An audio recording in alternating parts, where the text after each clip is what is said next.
오늘은 그 교회 절기상 종려주일입니다.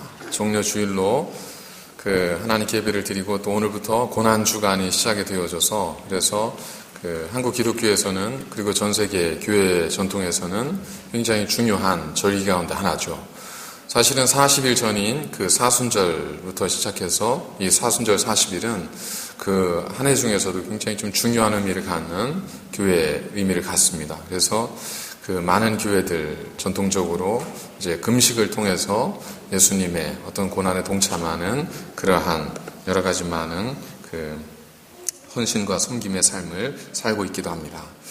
오늘은 저희가 이미 2000년 전에 있었던 예수님의 예루살렘의 입성, 그리고 예루살렘을 통해서 주님께서 주시고자 했던 그 음성을 비록 2000년이라고 하는 시간적 공백은 있지만 그걸 초월해서 오늘도 우리에게 변함없이 주시고자 하는 주의 음성으로 오늘 말씀을 함께 나누어 보도록 하겠습니다. 본문의 1절부터 13절까지 저희들이 봉독을 했는데 이 전체는 두 부분으로, 두 단락으로 좀 구분을 할 수가 있습니다. 1절에 6절, 그리고 7절에서 마지막 절 13절입니다. 1절에 6절은 이제 이 두 단락은 좀 유사성이 있습니다. 구조적인 내용의 유사성이 있는데 1절에 보면 유월절과 무교절로 시작이 되죠. 7절도 보면 유월절과 무교절이 이야기의 배경입니다. 그리고 마지막 절 6절을 보면 그들이 유월절을 준비하고 이제 마지막 거사를 치르기 위한 모든 준비를 마치고 이제 기다리는 중입니다.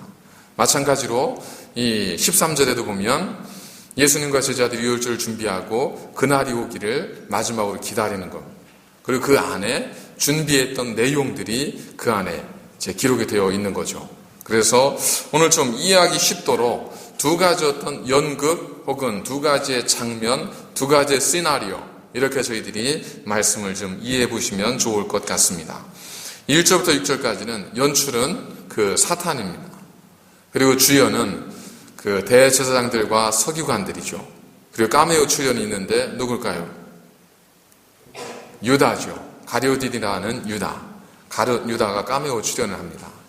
그리고 7절에서 13절까지는 연출은 누굴까요? 예수님입니다. 연출은 예수님이 등장도 살짝 하시지만 그 뒤에서 다 끌어가시는 분이 예수님입니다. 주연은요? 예수님 덕에 베드로와 요한이 주연이 됐죠. 카메오로 출연하는 사람이 있습니다. 누구죠? 성에서 물동을 이고 가는 한 사람, 그냥 보통 행인 1 이렇게 표현되는 카메오 출연자가 있습니다. 이렇게 이제 두 극이 구성이 되어지고 그 두 극을 통해서 이제 메시지가 우리들에게 전해지고 있는 겁니다. 과연 우리는 어떤 시나리오의 등장인물이 되기를 원하며 우리는 어떤 시나리오를 살아가고 있는가 하는 것이 오늘 말씀이 우리에게 주고 있는 의미이지 않을까 생각을 합니다. 두 본문이 다 유월절을 배경으로 해서 유월절을 준비하는 그런 내용들로 구성이 되어져 있습니다. 저희들도 이제 유월절을 준비하고 있는 거죠. 사실은 성경에서 유월절은 니산월, 그러니까 유대인의 첫 번째 달의 14일, 이게 유월절입니다. 그리고 15일부터, 그때부터 무교절이 7일 동안의 무교병을 먹는 무교절이 시작이 되는 거죠. 누가 욕을 하면 귀가 가려운 거고 누가 뭘 해야 눈에 갑자기 뭐가 들어가는 거죠? 이럴 때는 그냥 밀어 넣어야 돼요.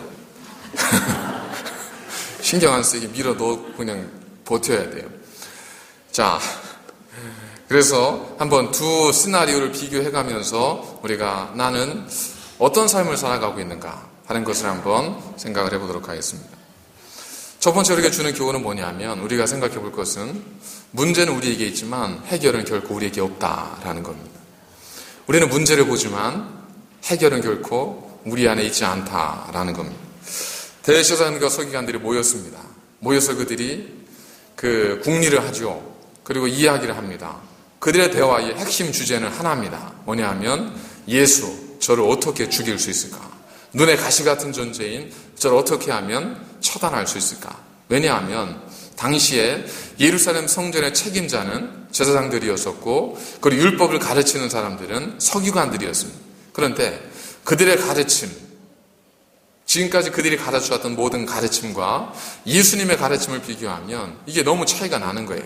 그래서 예수님의 가르침을 듣는 많은 사람들이 저게 바로 하나님의 말씀이다 하면서 예수님께로 나아가는 겁니다. 그러니까 당연히 대제사장들과 서기관들의 입장에서는 예수님이 자신들의 권위를 위협하고 도전하는 그러한 눈의 가시 같은 존재였습니다. 그래서 어떻게 해서든 예수님을 죽이고자 하는 거죠. 그래서 그들이 어떻게 했습니까? 그들이 모여서 궁리를 합니다. 여기서 궁리하다는 뜻이 무슨 뜻이냐면 똑같은 단어가 성경에 여러 곳에서 사용이 되어졌는데 마태복음에 보면 그 2장 13절에 헤롯이 아기를 찾아 죽이려 하니 이때에 찾는다. 이 단어가 궁리한다와 똑같은 단어입니다. 그러니까 이 궁리하다는 말은 찾는다는 거예요. 그리고 여러분들이 좋아하시는 마태복음 7장 구하라 주실 것이요 찾으라 그러면 찾아낼 것이요 이때 찾다 이 단어가 오늘 본문의 궁리하다와 같은 단어입니다. 그러니까 궁리하다는 말은 뭐예요? 찾는다는 거예요. 그러니 주님께서 말씀하실 때 정말 구하라 찾으라 간절함으로 찾았죠. 헤롯 입장에서도 아기 예수를 찾아서 죽여야만이 그래야 후일에 어떤 그 위기가 사라지는 거기 때문에 얼마나 혈안이 되어서 찾았습니까? 이처럼 이 대제사장들과 서기관들이 예수님을 죽이기 위해서 어떻게 하면 죽일 수 있을까? 그냥 혈안이 되어서 엄청나게 찾았다는 겁니다. 저희들은 그냥 감흥 없이 십자가를 맞이하고 감흥 없이 부활을 보고 감흥 없이 예수님이 어떤 무덤을 바라보지만 그때 당시에 대제사장들과 서기관들은 정말 눈에 혈안이 되어서 예수님을 죽이기 위해서 찾고 찾았습니다. 우리에게 그런 열심이 있습니까? 정말 예수님을 찾고 싶어하는, 예수님 만나고 싶어, 하나님을 만나고 싶어하는 그런 열성이, 그런 열심 우리에게 있는가? 그런데 이들은 예수님을 죽이기 위해서 이토록 열심히 찾고 찾았습니다.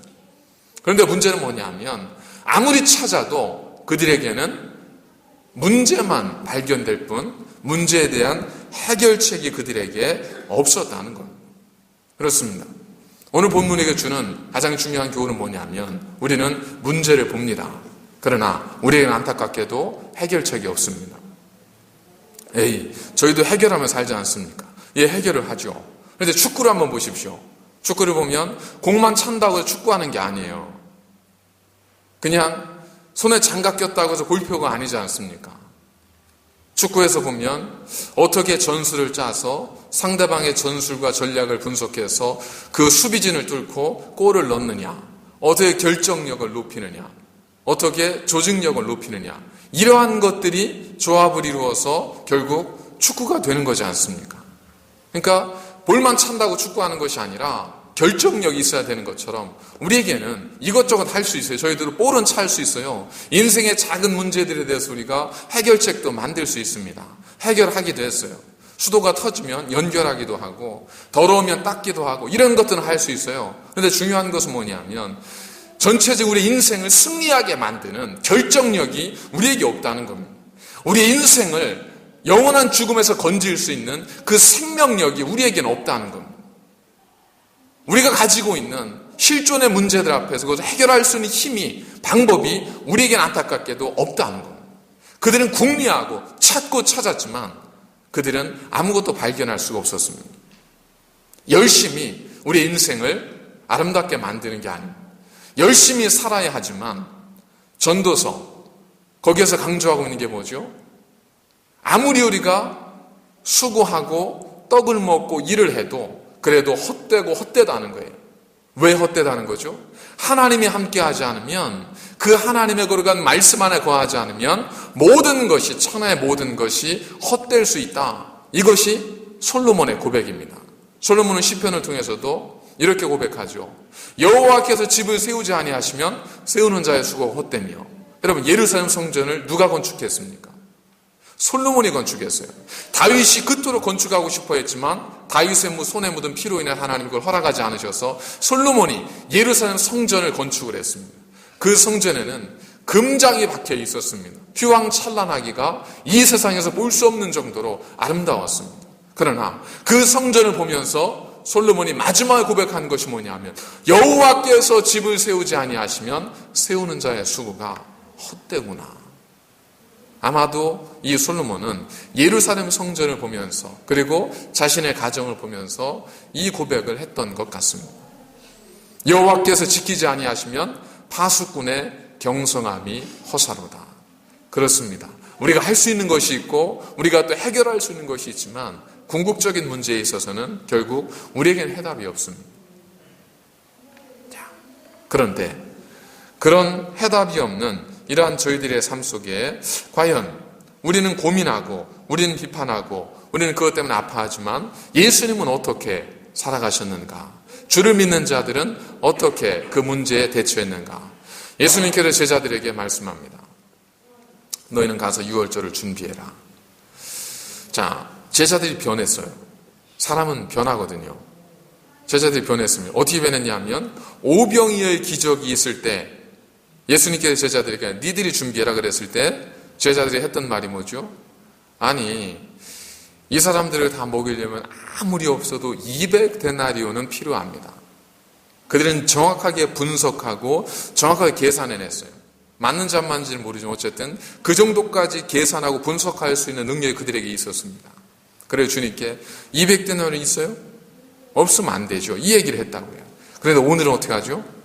오늘은 그들이 주님께 뭐라고 하냐면 주님, 우리가 어떻게 어디서 준비하기를 원하십니까? 이제 뉘앙스가 달라졌죠. 예전에는 안 돼요. 어떻게 그렇게 이걸 썼는데 지금은 달라졌습니다. 어떻게 달라졌죠? 어디서 준비하기를 원하십니까? 당신이 원하시는 것이 무엇입니까? 사람은 바뀌어야 되는 거죠. 이렇게 바뀌어야 되죠. 여러분, 비판이 쉬울까요? 칭찬이 쉬울까요? 비판이 쉽죠. 칭찬하는 거 돈 드는 거 아니지만 이상하게 칭찬하는 건 쉽지 않습니다. 더군다나 경쟁의 관계에 있을 때는 이거 칭찬하는 것은 정말 목숨 걸고 해야 될 일 같이 느껴지죠. 그럼 비판 어떻습니까? 비판은 쉽습니다. 칭찬하기 위해서는 상대방에 대한 인정과 존중의 마음이 필요하지만 비판하기 위해서는 그냥 내 이성과 내 판단만 필요한 거죠. 비판의 그 사전적 의미는 뭐냐면 옳고 그름을 분별하여 잘못된 것을 지적하는 것. 이게 비판입니다. 그러니까 우리는 다 보면 뭐가 잘못됐는지 다 나오지 않습니까? 사람을 처음 만나도 어떤 사람은 참 저분 좋아 보이는 이런 분이 있는가 하면 눈을 보니까 눈이 예사눈이 아니야. 그리고 아까 이렇게 고개 들을 때 눈빛 봤어? 뭐 이러면서 이제 다 이 얘기가 다르잖아요, 다. 왜 그럴까요? 아마 틀린 건 아닐 것 같습니다. 틀리진 않는데 결국 우리는 나만의 안경으로 세상을 본다는 겁니다. 예전에 이제 그 집사람이 임신을 했을 때 그때 제가 의아하게 생각했던 것이 있었습니다. 임신이 의아하다는 것이 아니고 그때 뭐가 의아했냐면 그 전에는 임산부들이 하나도 눈에 안 보였었거든요. 근데 아이를 임신하고 나니까 이상하게 여기 가도 임산부가 있고 저기 가도 보이고 저쪽 가도 보이고 왜 그렇게들 임산부가 많은 거예요. 그래서 예전에는 그렇게 안 보이던 사람들이 왜 지금 이렇게 잘 보일까 해서 그게 참 궁금했었어요.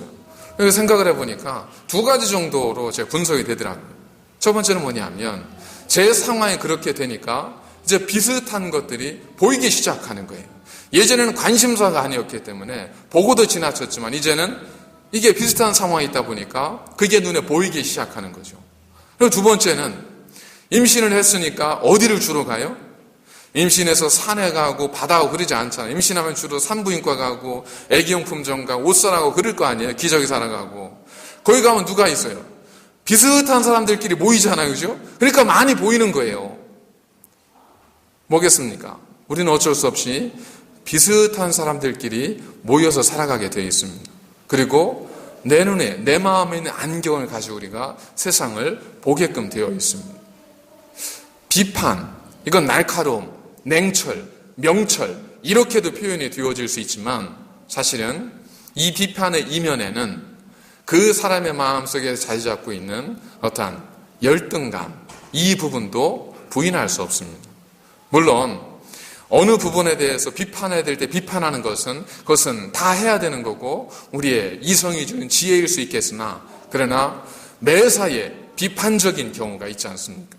이런 경우는 대부분이 이제 그 관계가 형성이 되어질 때에 어떤 가졌던 불편함 혹은 그때 가졌던 아픔이나 상처들 이러한 것들이 우리 속에 열등감으로 자리 잡고 있어서 그래서 그 내 안의 열등감을 감추기 위해서 먼저 이제 표현을 하게 되는 거죠. 주의사항은 어떤 생각을 갖죠? 내가 이야기하면 이야기하는 동안에 나는 그렇지 않다는 것을 은연중에 암묵적으로 드러내는 거지 않습니까? 사람들이 왜 이렇게 교통법규를 어겨? 이 얘기는 뭐예요? 나는 안 그래 라는 걸 은근히 이렇게 암묵적으로 드러내는 거지 않습니까? 그러니까 우리 안에 그런 열등감이 있다는 거예요. 우리 안에. 그런 얘기를 하지 말아야 된다는 것이 아니라 매사에 그럴 경우 그냥 입만 열면 그런 경우를 의미를 하는 거죠. 그래서 결국 우리는 우리 안에 있는 것을 가지고 세상을 바라볼 수밖에 없다는 겁니다. 우리 안에 있는 것을 가지고 세상을 평가할 수밖에 없다는 겁니다. 자, 예수님은 어떻게 하셨을까? 예수님께서 제자들에게 니들이 가서 준비해라. 근데 예전과 바뀌었다는 거예요. 예전에 어떻게 해요? 예수님이 하시면 분석해서 비판했어요. 200데나리온이 있어요? 우리가 어떻게 줘요? 우리도 먹을 게 없는데 이것이었는데 이제는 그들이 바뀌어서 주님 어디서 준비하기를 원하십니까? 뭐라는 거죠? 그들의 마음이 주님과 함께하는 동안 변했다는 겁니다. 자, 자신들에게는 답이 없음을 그들이 고백하는 겁니다. 예전에는 200단위로는 답을 가지고 있었어요. 예전에는 내 힘으로 할 수 있다고 하는 지식이 있었습니다. 그런데 이제는 그들이 주님과 함께 있는 많은 시간 동안 문제는 내게 있으나 답은 내게 없구나 하는 것을 깨닫게 됩니다.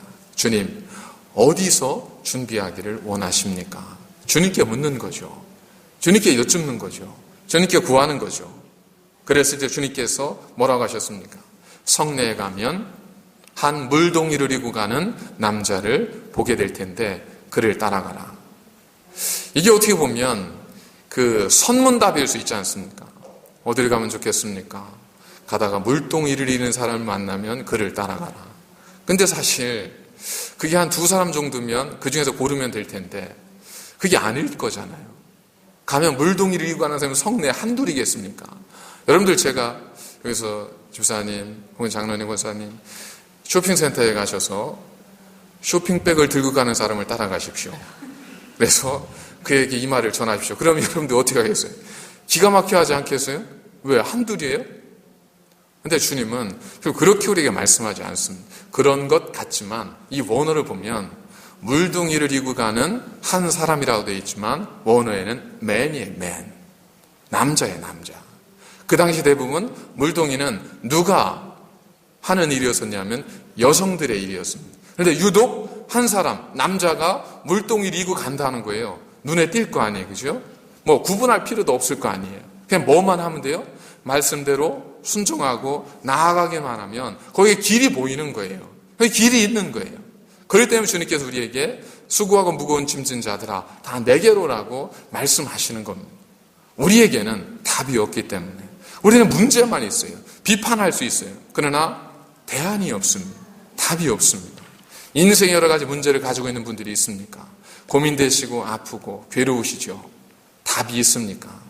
답인 것 같았는데 답이 아니고 자녀 이렇게 키우면 될 것 같았는데 그게 아닌 것 같고 부부관계 이렇게 하면 될 것 같았는데 또 그게 아닌 것 같고 인생을 이렇게 살면 잘 사는 것 같았었는데 돌아보니까 참 부족한 게 많고 왜 그럴까요?